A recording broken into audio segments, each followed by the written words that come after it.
My brother mocked me for marrying a country girl, while his wife was a city goddess. When his investments crashed, my parents demanded I sell my workshop to bail him out. Their faces went ghost white when my wife explained who actually owned the land. You ever have that gut-wrenching feeling, watching someone you love get torn down, and your own family just lets it happen? That Thanksgiving, my blood wasn't just boiling. It was a slow, seething rage, watching my brother Derek and his wife Khloe mock Emma, my incredible wife, for being a simple country girl. What followed was a complete family meltdown, a reckoning I never saw coming, and a moment where everything I thought I knew about my family shattered. It was Thanksgiving, right? Everyone's gathered in my parents' living room. Derek, my older brother, and his wife, Khloe, were just going at it, openly ridiculing Emma, calling her a simple country girl because she, grows vegetables and raises chickens. Derek, of course, was busy puffing out his chest, bragging about Khloe's fancy fashion career and their high-rise downtown penthouse. And my custom woodworking business? Oh, that was just a hobby. Emma, bless her heart, just sat there, absorbing all the insults with this quiet dignity, this incredible grace. And my parents? They said nothing. Worse, they were subtly nodding along, buying into Derek's whole superiority act. I watched Khloe, phone in hand, actually filming Emma's homemade pie being compared unfavorably to some store-bought cheesecake. My blood boiled, but I bit my tongue. I held back. The second that dinner was over, I just helped Emma gather her things. We didn't exchange a word. She just gave me that patient smile, the one I'd come to know so well over our 3 years of marriage, the one that said, "It's okay. I get it. You don't need to say anything." As we drove home through the cool November darkness, my mind drifted back to our wedding day, and how different it could have been if my family had shown even an ounce of the warmth Emma's family had given me. Our wedding? It was beautiful, small, real, held in Emma's hometown, a tiny rural community about 2 hours from the city I grew up in. The ceremony was in this century-old church, wooden pews worn smooth by generations. Emma's parents transformed their barn into a reception hall, strung lights everywhere, filled long tables with food they'd grown, prepared themselves. It was beautiful in a way that had nothing to do with money and everything to do with love and effort. But my family, man, they complained from the moment the invitations went out. My mom kept hounding me, pushing for a proper city wedding, suggesting downtown venues that cost more than most people make in a year. When I tried to explain that Emma and I wanted something meaningful, not just expensive, her face just tightened, barely concealed embarrassment. She worried aloud about what her friends would think, how she'd ever explain a barn wedding to her social circle. Then there was Derek's toast at the reception. That was the first real warning sign, looking back. I tried to dismiss it then. He stood up with his champagne glass, his smile just a little too wide. He delivered what sounded like compliments, but landed like blunt insults.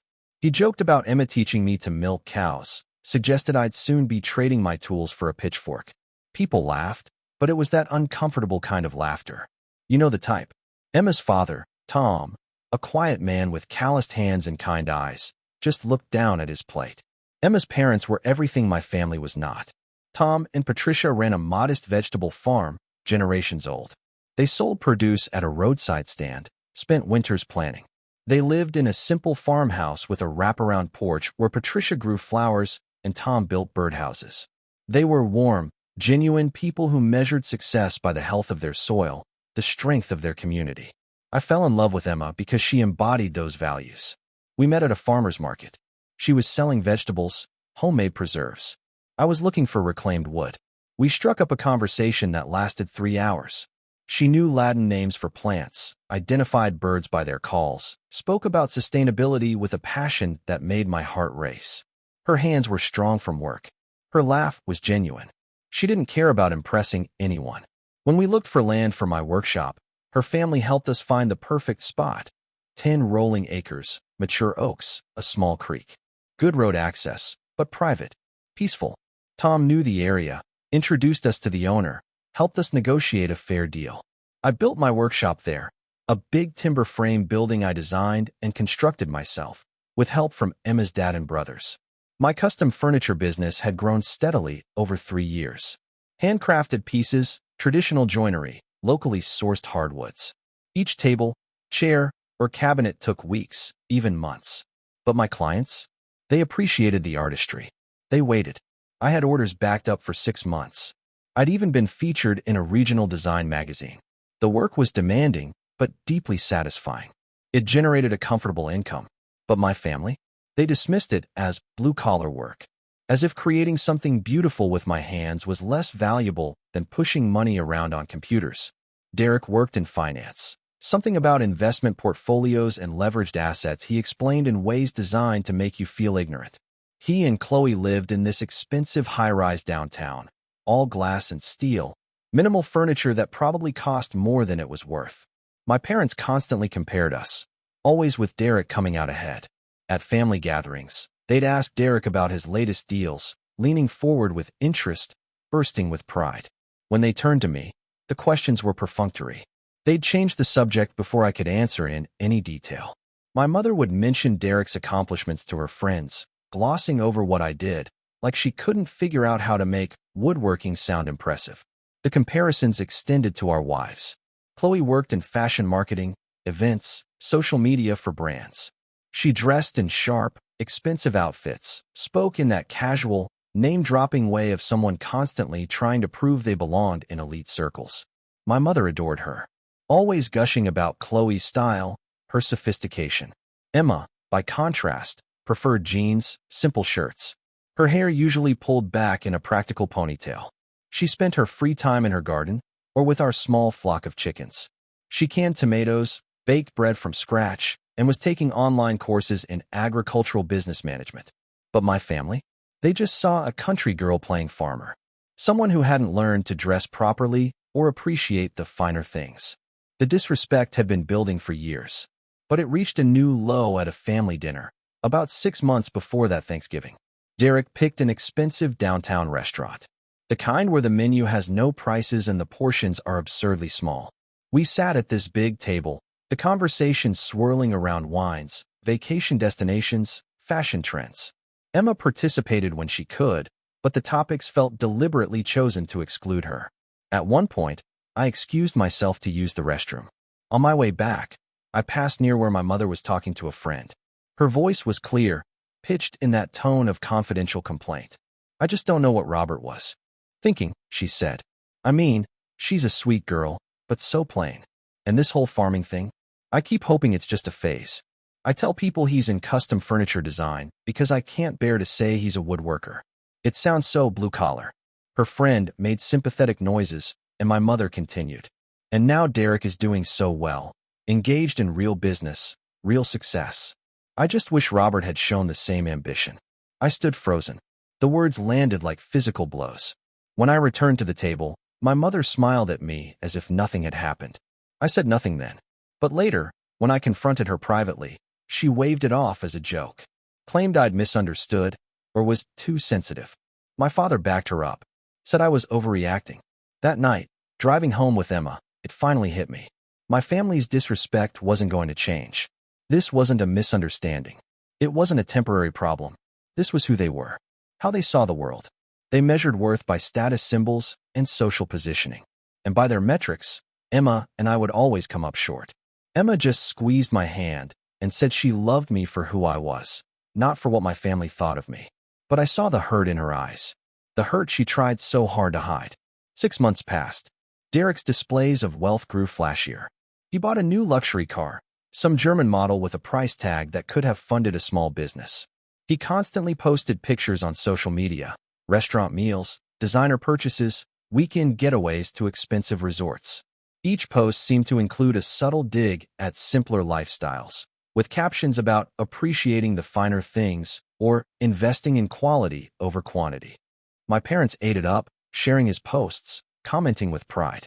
They repeatedly suggested I ask Derek for business advice, as if his financial success somehow meant he knew something about craftsmanship or honest work. Derek himself became insufferable, dropping hints about major investment deals and strategic partnerships, with the casual arrogance of someone who thought money equaled wisdom. The breaking point came at a family gathering in early spring. Derek had called everyone together for a special announcement, insisting we meet at my parents' house. We gathered in the living room, and Derek stood at the center, like a politician about to address his constituents. I wanted to share some exciting news with the family, he began, his smile wide, self-satisfied. I've just committed to a major investment in a commercial real estate development project. We're talking about a mixed-use complex in the downtown corridor, high-end retail, luxury condos. The projections are incredible. This is going to be huge. My parents applauded. My mother actually clapped her hands together in delight. Derek basked in the attention, rambling about leveraged financing, market positioning, expected returns. Then he turned to me. Robert, I've been thinking, you should get in on this, he said. I know you've been building up some savings with your furniture business. This is exactly the kind of opportunity that could take you to the next level. Real wealth building, not just trading time for money. I felt Emma stiffen beside me. I kept my voice level. I appreciate the offer, Derek, but I'm happy with what I'm building. My business is growing steadily, and I like the control and stability. Derek's smile tightened. That's exactly the kind of thinking that keeps people stuck, Robert. You have to take risks to make real money. Playing it safe with your little workshop is fine if you want to stay small, but don't you want more? I have what I want, I said simply. Khloe jumped in, her tone dripping with false concern. Derek's just trying to help you, Robert. It must be hard watching everyone else succeed while you're still working with your hands like a tradesman. This could be your chance to catch up. Emma's hand found mine under the table, squeezing gently. I wanted to walk out, but I stayed seated. My father cleared his throat. Derek does have a point, son. You've always been talented, but talent only goes so far. Maybe it's time to think bigger. The conversation moved on, but the message was crystal clear. My family saw my refusal to jump into Derek's investment scheme as another sign of my limited ambition, my small thinking. They couldn't understand that I didn't want what Derek had. His version of success looked hollow to me. Over the next few weeks, Derek's behavior grew stranger. He called me late one evening, his voice slightly slurred, talking rapidly about market fluctuations and investor confidence. He seemed stressed despite all his bragging, and he drank more at family gatherings. He took frequent phone calls, stepping away to answer, returning with a forced smile that never quite reached his eyes. At a barbecue at my parents' house in June, Derek's business partner, Trevor, showed up. I'd met Trevor a few times. Nervous man, thinning hair, always seemed to be calculating something. That day, he looked particularly anxious. Barely ate, checking his phone constantly. When I tried to make conversation, he gave vague, evasive answers and excused himself quickly. Near the end of that barbecue, my parents made an announcement that sent a chill through me.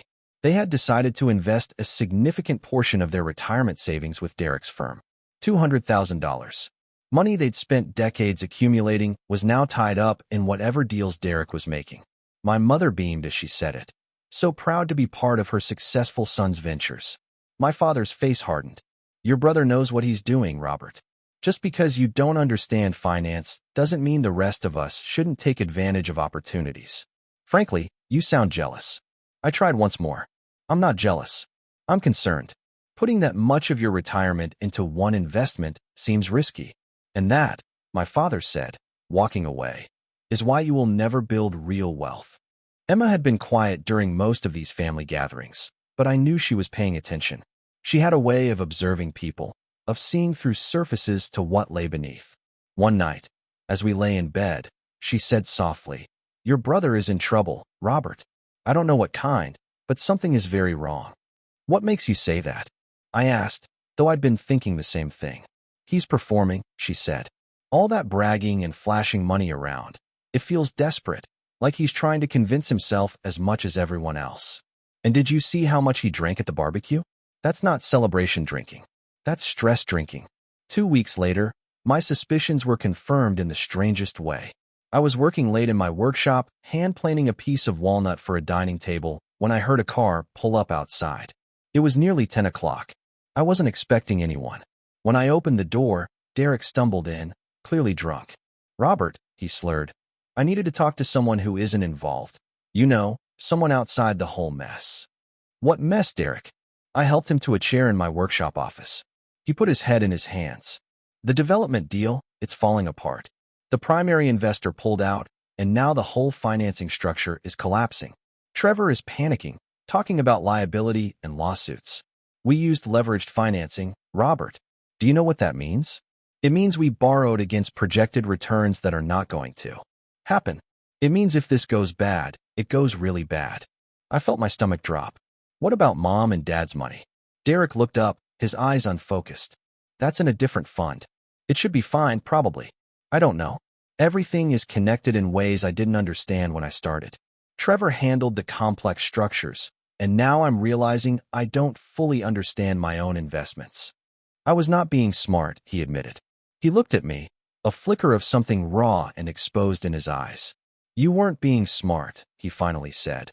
But you knew you didn't understand what I was doing, and you don't gamble with money you can't afford to lose. The next day, I called Derek. Wanted to check on him, ask about our conversation. He denied everything. His voice was tight, defensive. I was drunk, Robert. I was talking nonsense. Everything with the development is fine. Better than fine. Don't worry about things you don't understand. But I did worry. And I knew Emma was right. My brother was in serious trouble, and the whole family was about to find out just how serious it was. 2 months later, in late August, I was in my workshop, taking a break to check the news on my phone. A headline caught my eye immediately. Major downtown development project declares bankruptcy. Investors face losses. My hands went cold as I read the article. The development Derek had been so excited about, it had collapsed spectacularly. The piece detailed a complex web of overleveraged financing, cost overruns, mismanagement. Several investment firms were named, and Derek's company was prominently featured. The article even mentioned lawsuits already being filed by investors who claimed they'd been misled about the risks. I tried calling Derek immediately. Straight to voicemail. 3 more times over the next hour. Same result. I texted him, asking if he was okay, if there was anything I could do. No response. I called my parents. They didn't answer either. Emma came out to the workshop when she saw my face. I showed her the article. She read it carefully, her expression grave. This is what he was worried about that night, she said. This is the collapse he was afraid of. My parents have money in his firm, I said, the full weight of it finally hitting me. $200,000. Emma was quiet for a moment. Let's wait and see what happens. Maybe it's not as bad as it seems. But it was worse. Much, much worse. 3 days later, my phone rang at 6 o'clock in the morning. It was my mother. She was nearly hysterical. Robert, you need to come to the house right now. It's Derek. Everything is falling apart. Your father and I need you here. We dressed quickly and drove to my parents' house. When we arrived, the scene was chaotic. My mother was crying in the kitchen. My father sat at the dining room table, papers spread everywhere, his face gray. Derek was slumped in a chair in the living room, looking like he hadn't slept in days. Khloe sat beside him, her makeup smeared from crying. My father explained the situation in a hollow voice. Derek's investment firm was being sued by multiple clients for misrepresentation and breach of fiduciary duty. The development project's bankruptcy had triggered a cascade of problems because Derek had used something called cross-collateralization, tying multiple investments together. When one failed, it pulled others down with it. Derek had leveraged everything. He'd taken out loans against his penthouse to invest more money into deals that were now worthless. His personal assets were tied up in guarantees he'd made to secure financing. Khloe's income had dried up because her fashion company had let her go, worried about the association with the scandal. They were facing foreclosure on their penthouse. And my parents' retirement money? Gone. Not all of it, but most of it. Of the $200,000 they had invested, they might recover $20,000 or $30,000 if they were lucky. The rest had vanished into the wreckage of Derek's collapsed empire. My mother could barely speak through her tears. We're going to lose everything. We'll have to sell the house. Your father can't retire. We're back to where we were 30 years ago. Derek sat motionless, not defending himself, not explaining. He just stared at the floor while Khloe cried beside him. My father looked at me with an expression I'd never seen before. Something desperate and demanding. Robert, we need your help. We need the family to come together. What kind of help? I asked, though I already knew where this was going. Derek needs $350,000, my father said, to settle his most urgent debts and legal issues. If he can settle quickly, he can avoid criminal charges and maybe save something from this. Your mother and I don't have it. We gave him everything we could. There was a long silence. Emma stood beside me, her presence steady, calm. And you want me to provide that money? I said quietly. You have your business, my mother said, her voice rising. You have the property, the workshop. You could sell it, or take out loans against it. Derek is your brother. This is what family does. We help each other. I felt like I'd been punched in the stomach. They wanted me to destroy everything I had built, to gamble my entire livelihood on bailing out Derek's reckless mistakes. I worked for years to build that business, I said, keeping my voice level. I built every part of that workshop with my own hands. The business supports Emma and me. You're asking me to risk everything. We are not asking, my father said, his voice hard. We are telling you. This is family. Derek made mistakes, but he is still your brother. If you don't help him, he could go to prison. Your mother and I will lose our home. Is that what you want? Derek finally looked up. Please, Robert. I know I messed up. I know I was arrogant and stupid, but I'm begging you. I'll pay you back. I swear. I just need help getting through this. Khloe wiped her eyes and looked at me. You always kept things small and safe. You never took risks. Well, now your family needs you to step up for once. Emma probably wants to keep the money for her farm fantasies, but this is bigger than that. The comment about Emma, that cut through everything else. I felt Emma's hand on my arm, gentle but firm, keeping me grounded. How much exactly does Derek need? I asked. My father shuffled papers. $350,000 would cover the most urgent settlements and legal fees. It would give him breathing room to reorganize and figure out what comes next. The number was staggering. It was more than my business was worth in terms of cash value. I would have to sell the property, liquidate equipment, destroy years of work. I'm not going to do that, I said quietly. The room exploded. My mother started crying harder, accusing me of abandoning the family. My father stood up, his face red, saying I wasn't the son he raised. Derek put his head in his hands. Khloe's expression turned hateful. You're really going to let your brother go to prison?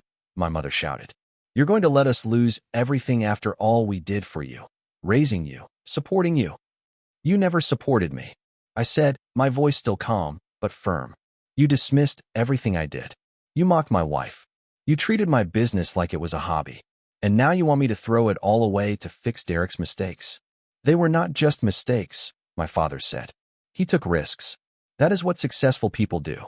You were always too afraid to take risks, and now you're using that as an excuse to abandon your family. I looked at Derek. Tell me the truth. If I give you this money, what are the chances you actually recover? What are the chances this is not just throwing good money after bad? Derek couldn't meet my eyes. That told me everything I needed to know. I'm not destroying my life to delay the inevitable, I said. Derek made his choices. He has to face the consequences. My mother stood up, her face twisted with anger and disappointment. If you don't help, I will never forgive you. You are choosing money over family. You are choosing that woman and her dirt and chickens over your own blood. That was when Emma, who had been silent through the entire exchange, spoke for the first time. That woman has a name, she said quietly. Her voice was calm, but there was steel in it. And before you keep talking about Robert's money and property, I think you should know exactly whose land his workshop sits on. The room went quiet. Everyone turned to look at her. She stood beside me, her posture relaxed, but her eyes sharp and clear. I felt a moment of confusion myself. I knew the land had been a gift from her family, but I sensed there was more to this than I had understood. What are you talking about? Khloe said, her voice dripping with disdain. Nobody cares about your little farm property arrangements. Emma smiled, but it wasn't a warm smile. Derek, do you remember when Robert was looking for property for his workshop? Do you remember me telling you that my family helped you find the perfect spot? Derek looked confused, his exhausted brain struggling to keep up. Yeah, I guess you knew the area or something. We didn't just know the area, Emma said. My family owns the area. The 10 acres where Robert's workshop sits? That land belongs to my family. We gave it to Robert as a wedding gift. No mortgage, no payments. Just a gift. I saw my parents exchange glances. My mother's mouth opened slightly. This was clearly news to them. My family has owned land in that region for 4 generations, Emma continued, her voice still calm and measured. We have over 300 acres total. Some of it is the farm where I grew up, where my parents still live. Some of it is woodland that we maintain for conservation, and some of it, like the parcel we gave Robert, we hold for family use. Khloe let out a dismissive laugh. So, your family has some land. That doesn't change anything. Robert still needs to help Derek. I am not finished, Emma said. And something in her tone made Khloe's mouth snap shut. You have all spent years looking down on my family because we run a farm stand and live simply. You made jokes about vegetables and chickens. You suggested I needed to dress better to fit in with your sophisticated lifestyle. You treated me like I was some ignorant country girl who didn't understand the real world. My mother had the grace to look uncomfortable, though she said nothing. Emma pulled out her phone and opened a folder. While you were all focused on appearances and status, my family was building something real. Our farm stand isn't just a little roadside operation. It's part of a larger sustainable agriculture business. We lease parcels of our land to organic food suppliers. We have contracts with 3 major grocery chains for specialty produce. My father manages over 100 acres of productive farmland that generates substantial income every year. She turned her phone to show a document. 2 months ago, a commercial developer approached my family. They wanted to buy 120 acres of our land on the eastern boundary. Their offer was $2.3 million. The number hung in the air like a thunderclap. My father's face went pale. My mother's hand flew to her mouth. Derek looked up, his expression stunned. Even I was shocked. I had known Emma's family had land, but I had not realized the scope of their holdings or their value. My parents called a family meeting to discuss the offer, Emma continued. Robert and I drove out to the farm, and we all sat around the kitchen table. My father, my mother, my 2 brothers, Robert, and me. We talked about what the money could do, about opportunities and investments, and we decided to turn it down. She looked directly at my mother. We turned down $2.3 million because we valued keeping the land in the family more than we valued the money. We wanted to preserve it for the next generation, to keep it available for family members who might need it, like we did for Robert when he needed space for his workshop. Khloe was staring at Emma like she was seeing her for the first time. You turned down $2 million to keep empty land? It's not empty, Emma said patiently. It's forest and meadow, habitat for wildlife, watershed protection for the creek that runs through it. It has value beyond money. But that is a concept your family seems to struggle with. My father found his voice. Emma, if your family has that kind of wealth, surely you understand how important it is to help Derek. You could help us and barely feel it. Emma shook her head slowly. No, Mr. Patterson, you are missing the point. My family has resources because we built something real, something sustainable. We didn't chase get-rich-quick schemes or gamble with money we couldn't afford to lose. We worked hard, lived within our means, and made careful decisions. That's how you build real wealth. She looked at Derek. You mocked Robert for working with his hands, for building furniture instead of playing with investments. But Robert creates real value. Every piece he makes will last for generations. He has clients who wait months for his work because they know it's worth having. That is real success. This is all very touching, my mother said, her voice tight. But it does not change the fact that Derek needs help. If you have the means to help, then do it. That is what decent people do. Emma's expression hardened. Decent people? For 3 years, your family has treated me like I wasn't good enough to be part of it. You mocked my clothes, my interests, my background. You dismissed everything about me as unsophisticated and simple. You made Robert feel ashamed of his work and his choice to marry me. And now, in your moment of crisis, you expect me and my family to rescue you. The silence was absolute. I had never heard Emma speak with such controlled anger. Let me be very clear, Emma said. My family has the financial means to bail Derek out several times over. We could write a check today for $350,000 and still have substantial resources left. But we are not going to do that. Not because we are cruel, but because you have to face the consequences of your choices, and because respect is not something you can buy when you suddenly need it. Khloe's face had gone from pale to red. You smug little country nobody. You're standing there acting superior when your whole family is just a bunch of farmers playing at being business people. And yet we are not the ones facing bankruptcy and lawsuits, Emma said evenly. We are not the ones who gambled away our future on leveraged investments we didn't understand. My family may be farmers, but we understand the value of hard work, of building slowly and sustainably. Those are lessons your family could benefit from learning. My father tried a different approach. Emma, please think about Robert. This is his family. His brother could go to prison. His parents could lose their home. Can he really live with that? Emma looked at me. and I saw the question in her eyes. I took her hand and spoke to my father directly. I can live with it, I said, because Derek's problems are not my fault, and destroying my business will not solve them. All it will do is drag me down, too. Emma and I have worked too hard to build our life to throw it away on a crisis that Derek created. Derek finally spoke, his voice raw. Robert, I'm sorry. I'm sorry for how I treated you. And Emma, I'm sorry for being arrogant. I'm sorry for the mess I made, but I'm still your brother. Does that mean nothing? It means a lot, I said. It means I don't want to see you in prison. It means I hope you find a way through this. But it does not mean I am going to sacrifice everything I have to delay the inevitable. You are going to have to face this, Derek. You are going to have to accept responsibility and deal with the consequences. Emma squeezed my hand, and I knew she was with me no matter what came next. Then I guess that is your choice to make, I said quietly. I turned toward the door, Emma beside me. Behind us, my mother was crying. My father was shouting about betrayal and selfishness. Khloe was saying something vicious about Emma. Derek sat in silence, his head in his hands. We walked out of the house and got into our truck. As we drove away, Emma was quiet for a long time. Finally, she spoke. Are you okay? She asked. I don't know, I admitted. But I know we did the right thing. We did, she said. Your family has spent years telling you that you weren't enough, that your choices were wrong. They can't turn around and demand your help when their choices fall apart. I drove us home in silence, my mind churning with emotions I couldn't quite name. When we got back to our house, Emma went to check on her chickens, and I walked to my workshop. I stood inside the building I had constructed with my own hands, surrounded by tools I had collected over years, looking at the half-finished dining table on my workbench. This was what I had built. This was real. This was mine. And I wasn't going to let anyone take it from me. The week after that confrontation, I heard nothing from my family. No calls, no texts, not even angry voicemails. The silence was somehow worse than the fighting. I threw myself into work, spending long hours in the workshop, focusing on the precision of joints, the grain of wood. It was something I could control. Emma went about her routines with her usual calm determination. She tended her garden, collected eggs, continued her online coursework.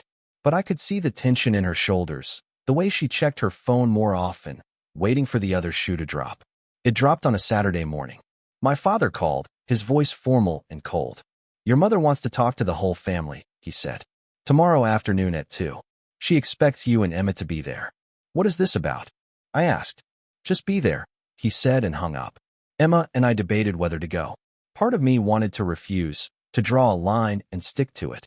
But Emma pointed out that we needed to know what was happening, that avoiding the situation wouldn't make it go away. So, we drove to my parents' house the next day, both of us tense, uncertain. When we arrived, Derek's car was already in the driveway. We walked in to find my parents, Derek, and Khloe all sitting in the living room. The atmosphere was thick with tension and resentment. My mother spoke first, her voice tight. I asked you here because we need to settle this situation once and for all. Derek's lawyers have worked out a settlement arrangement. He needs $275,000 by the end of the month. If he doesn't come up with it, he will face criminal charges and almost certainly go to prison. I said nothing, waiting for the demand I knew was coming. Your father and I have mortgaged this house, my mother continued. We have borrowed against everything we have left. We can contribute $90,000. That leaves $185,000 still needed. Derek looked up at me, his eyes red-rimmed. Robert, I know I don't deserve your help, but I'm begging you. I've lost everything. Khloe and I are living in a studio apartment in a building with broken elevators. I'm working at a grocery store to try to pay for groceries. My career is destroyed. I have nothing left except the chance to stay out of prison. Khloe was crying quietly. Please, she whispered. I know I was terrible to you and Emma. I know I said awful things. I'm sorry. We're just desperate. I felt Emma tense beside me. I kept my voice calm. I understand you are desperate. I understand this is serious. But nothing has changed about my situation. I cannot give you money I don't have without destroying my business. My father's face hardened. You have the workshop property. You could take out a loan against it. You could sell it if necessary. You are choosing not to help. I am choosing to protect what I built, I said. Just like you would choose to protect your house if someone asked you to give it away. We are mortgaging our house, my mother said, her voice rising. We are sacrificing everything to help Derek. Why will you not do the same? Because Derek is not my responsibility, I said. He is an adult who made his own choices. I am sorry those choices had consequences, but I did not create this situation. Khloe's tears dried up suddenly, and she looked at Emma with pure hatred. This is your fault, she spat. You are the one telling Robert to abandon his family. You are poisoning him against us because we weren't impressed by your little farm girl routine. Emma's voice was quiet but clear. I have not told Robert anything except to make his own choice. But since you brought it up, let me tell you what I think. I think your family has spent years measuring success by the wrong metrics. You valued appearances over substance, status over character. You taught Derek that taking risks with other people's money made him smart, that flashy displays of wealth meant he was winning. And now that those lessons have led to disaster, you want Robert to validate that approach by sacrificing himself to fix it. My mother stood up, shaking with anger. How dare you lecture us about values? Your family lives in the middle of nowhere playing farmer. You have no idea what it takes to succeed in the real world. This was the moment. I saw it in Emma's eyes. The decision to reveal the truth she had only hinted at before. She pulled out her phone, opened her photos to a specific document, then handed the phone to my mother. That is my family's most recent property tax assessment, Emma said calmly. The land my family owns is valued at just over $4 million. The agricultural business generates approximately $300,000 in annual revenue. I finished my MBA in agricultural business management last month. I have been managing my family's commercial leasing contracts for the past year, while also helping Robert with his business accounting and planning. My mother stared at the phone screen, her face going from red to white. She handed the phone to my father without a word. He looked at it, then looked at Emma as if he had never seen her before. You see, Emma continued, while you were all looking down on me for growing vegetables and raising chickens, I was building a career in sustainable agriculture and land management. While you were mocking my simple clothes and lack of interest in fashion, I was studying business strategy and financial planning. You assumed I was ignorant and unsophisticated because I chose to live close to the land instead of in a high-rise apartment. Khloe grabbed the phone from my father and stared at the screen. This cannot be real, she whispered. It is very real, Emma said. The property where Robert's workshop sits is worth approximately $500,000 on its own. We gave it to him free and clear because that is what families do when they actually value each other. My parents wanted Robert to have a place where he could build his dream without the burden of mortgage payments or rent. Derek was staring at Emma with his mouth slightly open. The 10 acres, he said slowly. You own the 10 acres. My family owns it, Emma corrected. And we chose to give it to Robert because we saw his talent, his dedication, his integrity. We saw someone worth investing in. Not because of his potential to make money, but because of his character. My mother sank back into her chair. You let us think you were just a simple farm girl. I never lied about anything, Emma said. You all made assumptions based on your own prejudices. You saw someone who wore jeans and grew tomatoes and decided that meant I was beneath you. You never bothered to ask about my education, my work, my family's business. You just wrote me off as unsophisticated. There was a long, painful silence. My father cleared his throat. Emma, if your family has those kinds of resources, surely you can understand why we are asking for help. $200,000 would barely make a dent in your family's worth. Emma shook her head. You are still not listening. My family has resources because we built them carefully over generations. We didn't gamble. We didn't take on massive debt to look successful. We didn't measure our worth by what other people thought of us. We worked hard, lived within our means, and made smart decisions. Those are the values that build real wealth. She looked directly at my mother. You want my family's help? After 3 years of treating me like I wasn't good enough for your son? After mocking my parents and their farm? After suggesting I was holding Robert back from his potential? You think you can demand help from people you have disrespected? Khloe made one last attempt, her voice desperate. Please, Emma. I know I was wrong. I know I was terrible to you. But Derek could go to prison. Does that mean nothing to you? Emma's expression softened slightly, but her voice remained firm. It means I feel sad for him. It means I hope he finds a way forward. But it does not mean my family is going to rescue him from the consequences of his choices. Derek needs to face what he did, to take responsibility, to rebuild from the ground up. That is the only way he will actually learn and change. I watched my brother's face as Emma spoke. Something shifted in his expression, a kind of resignation mixed with the first glimmer of real understanding. She is right, Derek said quietly. Everyone turned to look at him. Emma is right. I have been running from consequences my whole life. When I made bad investments, I doubled down instead of admitting I was wrong. When the development started falling apart, I hid it instead of facing it. And now I'm sitting here expecting Robert to save me, just like I expected Mom and Dad to always make everything okay. He looked at me directly for the first time. I don't deserve your help, Robert. I have been a terrible brother. I mocked your work because I was jealous that you actually built something real while I was just shuffling money around and pretending to be successful. I was mean to Emma because she was everything Khloe was not, genuine and grounded, and that threatened the image I was trying to maintain. Khloe started to protest, but Derek held up his hand. No, Khloe, we both know it's true. We were so busy looking successful that we forgot to actually be successful. We cared more about what people thought than about building something that mattered. My mother was crying silently. My father sat with his head bowed, looking older than I had ever seen him. Derek stood up slowly. I'm going to figure this out on my own. I will take whatever plea deal my lawyer can get. I will serve time if I have to. I will work whatever job I can find and pay back what I owe.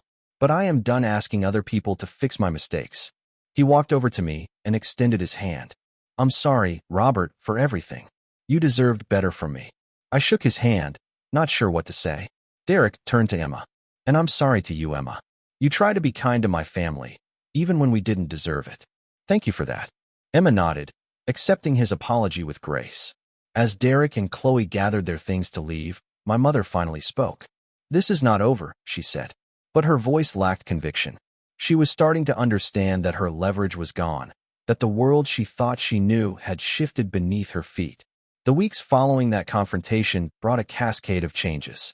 Derek pleaded guilty to several counts of financial mismanagement and accepted a settlement that would keep him out of prison, but left him bankrupt and banned from working in finance for 10 years.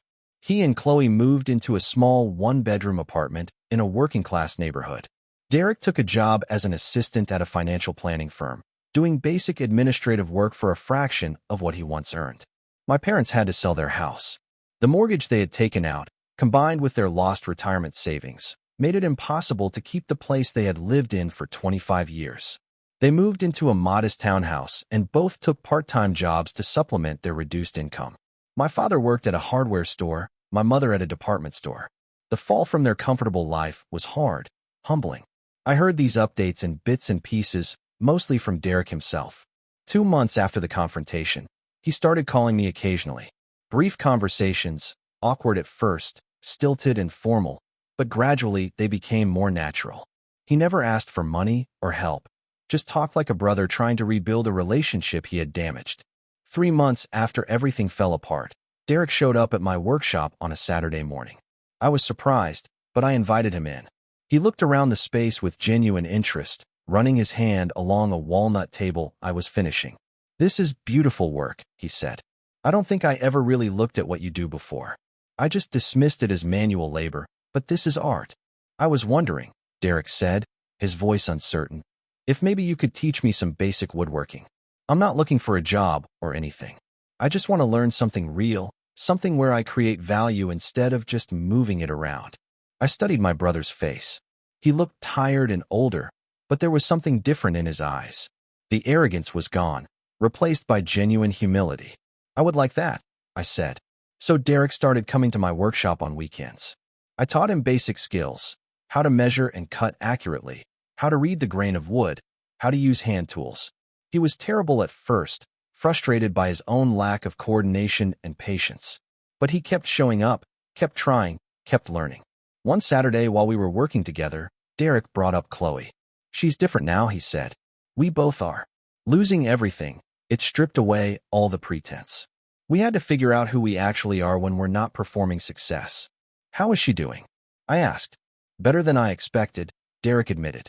She found a job at a small boutique, helping them with their window displays and social media. She makes a third of what she used to earn, but she actually seems happier. She comes home and talks about the work like it matters, like she's contributing something real. He paused, measuring a board. The other night, We were eating dinner, leftovers from a meal we cooked together in our tiny kitchen, and Khloe said something that hit me hard. She said this was the first time in years she felt like herself, like she didn't have to pretend to be someone she wasn't. I knew what he meant. I had seen that same authenticity in Emma from the day I met her. Emma herself was watching Derek's transformation with cautious optimism. She and Khloe had started talking occasionally, brief conversations that were tentative but honest. Khloe had apologized to Emma formally, a real apology that acknowledged specific hurtful things she had said and done. Emma had accepted it with her characteristic grace. My parents were slower to change. My mother still struggled with anger and resentment, feeling that I had abandoned the family when they needed me most. But my father had started coming to the workshop too, not to learn woodworking, but just to talk. He would sit on a stool in the corner and watch me work. And gradually, he started opening up about his own regrets. I pushed Derek to be something he wasn't ready for, my father said one evening. I put all this pressure on him to be successful, to make me proud, and I never taught him the value of failure or the importance of building slowly. I taught him that what mattered was how things looked, not how they actually were. He looked at me with tears in his eyes. And I ignored you because you didn't fit the image I had of success. You were building something real, something sustainable, and I dismissed it because it wasn't flashy. I'm sorry, son. I should have been proud of you all along. It was a hard conversation, emotional and painful, but it was real in a way my family's interactions had never been before. My father started working on his relationship with Emma, too, asking her about her work and her family's farm, listening with genuine interest instead of condescending curiosity. My mother took longer. She couldn't quite let go of her resentment, her sense that the world had treated her unfairly. But one afternoon, she called and asked if she could come over to our house. Emma and I agreed, both nervous about what she might say. She arrived carrying a small plant, a tomato seedling in a plastic pot. I remembered Emma talking about growing vegetables, she said stiffly. I thought maybe she could show me how. I have a little space on my patio at the townhouse. Emma's face lit up, and she took my mother out to the garden. I watched from the kitchen window as Emma showed her how to check the soil, how to identify healthy growth, how to support the plant as it grew. My mother listened carefully, asking questions, getting her hands dirty for perhaps the first time in decades. When they came back inside, my mother's posture was different, less rigid and defensive. She looked at me and said simply, I am sorry. I was wrong about a lot of things. I am trying to learn better. It was not everything, but it was a start. The biggest change came from Derek himself.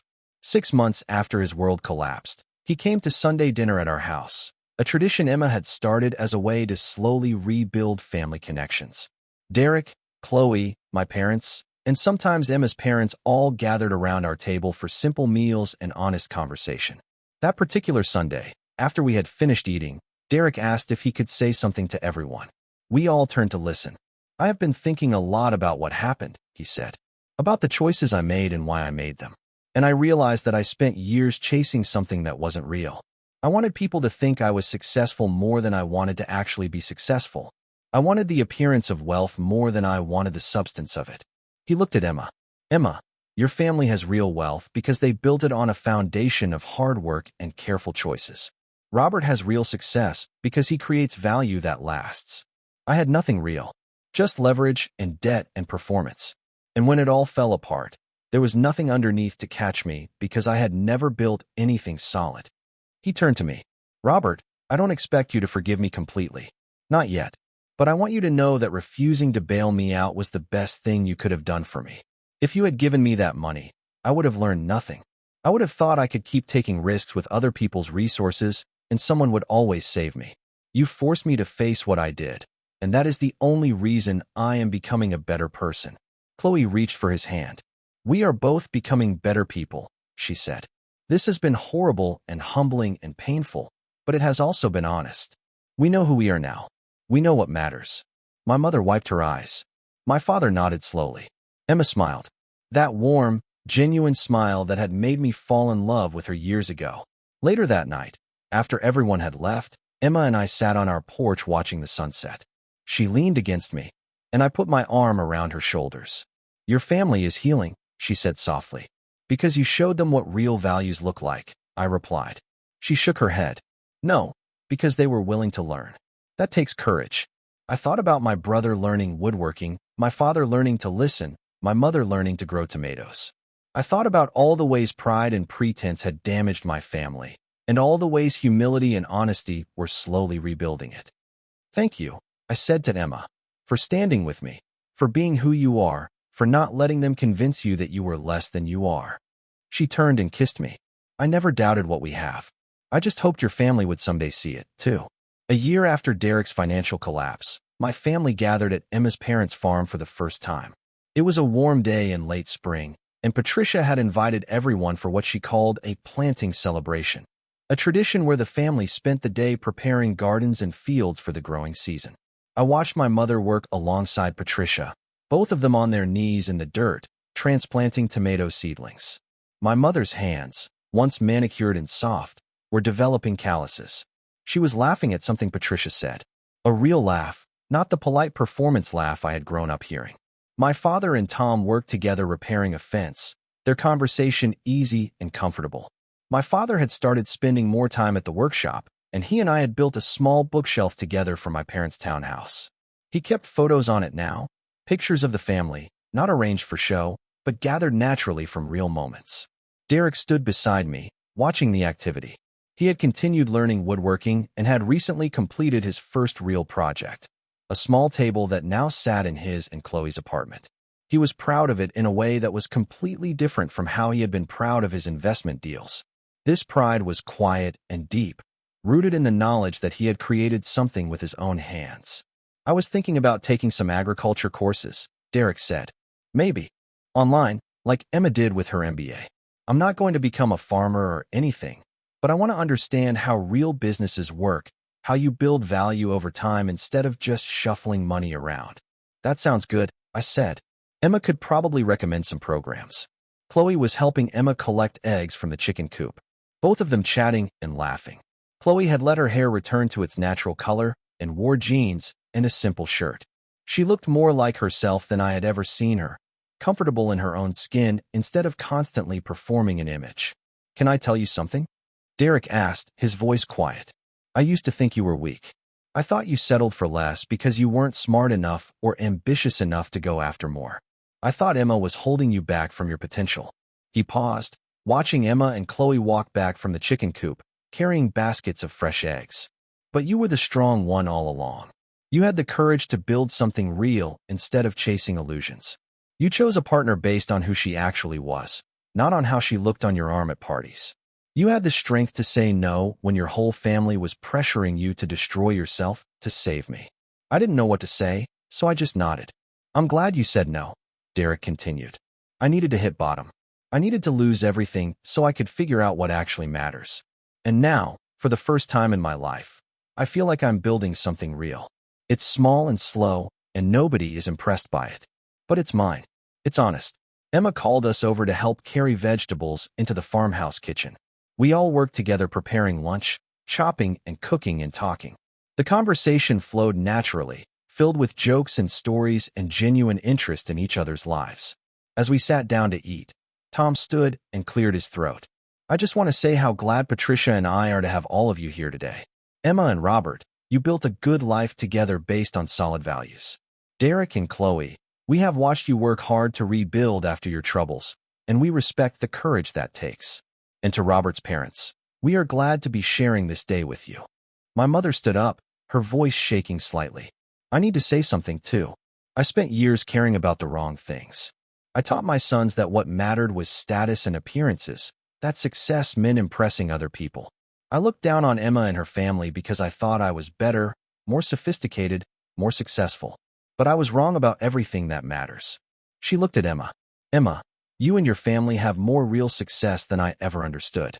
You built something that lasts, that means something, that helps people and enriches lives. I am sorry it took me so long to see that. I am sorry for how I treated you. Emma stood and hugged my mother, and I saw tears on both their faces. The meal was simple but delicious. Vegetables from the farm, bread Patricia had baked that morning, chicken from the flock Emma and Khloe had collected eggs from earlier. We ate and talked and laughed, and it felt like family in a way that all our fancy restaurant dinners never had. After lunch, Derek and I walked out to the edge of the property where the land sloped down toward a creek. We stood in silence for a while, just looking at the water and the trees.